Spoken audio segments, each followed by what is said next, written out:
Do you know who this is? Of course not. It's my uncle. And do you know who this is? Neither do I. I work for the Human Resources Department at a local engineering firm. I also just applied for another job at a far more prestigious agency. In that interview, I was pretty confident I'd get the job. I knew exactly how this process worked since I'm usually on the other side of the table interviewing candidates just like myself at my current firm. The interviewers told me that I and one other individual were the strongest candidates. I'm pretty sure I'll beat him out. Not only because I killed the interview, but because I also have my ways.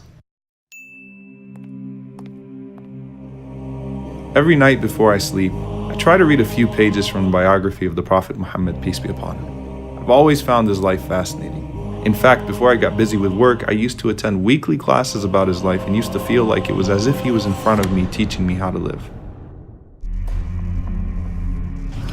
Even if Fatima, the daughter of Muhammad, stole, I would punish her. Fear Allah and do justice amongst your children. 7 people will be shaded by Allah, the first of them, a just ruler.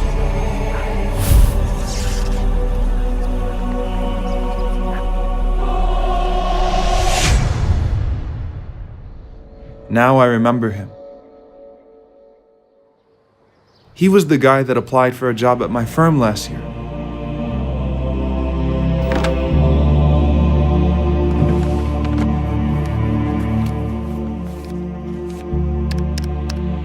I knew he was qualified. I knew I should have picked him. But I overlooked him and instead chose one of my friends from high school. Come to think about it, I interviewed them both the same day.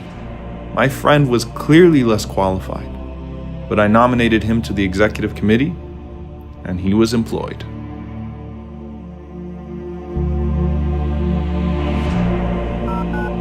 This number is no longer in service. How am I supposed to reach this guy? I hope he still has the same address. Oh Allah, help me find him. Oh Allah, I beg you to forgive me for being unfair. I've never realized how difficult this would be until I was in a similar position, waiting to hear back.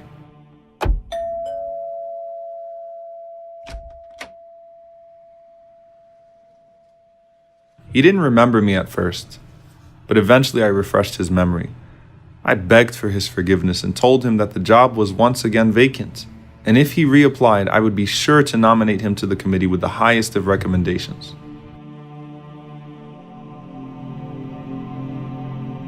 After a moment of silence, he said, I have to ask, why now? What suddenly awaked your conscience? Muhammad, the Prophet of God. We need to read about his life and challenge our own vices with his principles, to read about his sense of justice, to read about how when Usama bin Zayd came to intercede on behalf of a powerful woman, he responded by saying that even if his own beloved daughter Fatima stole, he would treat her no different. We have to read about his call to establish justice, be it against our own family members and even against ourselves at times.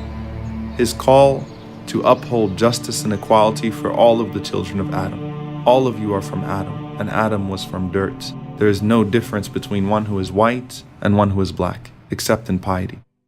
As for that new job that I had applied for that I was sure I would get because I had my ways, particularly my uncle being the manager of that company, who already guaranteed me the job, he told me to meet him at Asr prayer that day.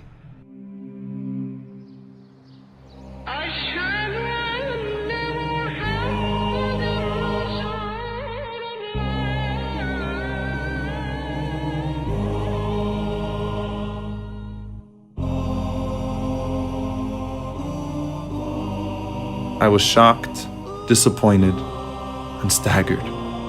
He chose the other candidate because he said he was more qualified. He explained to me how difficult it was for him to overlook me even though I was his own nephew, but he felt he had to be fair. As disappointed as I was, I told him I was proud of him. And I was.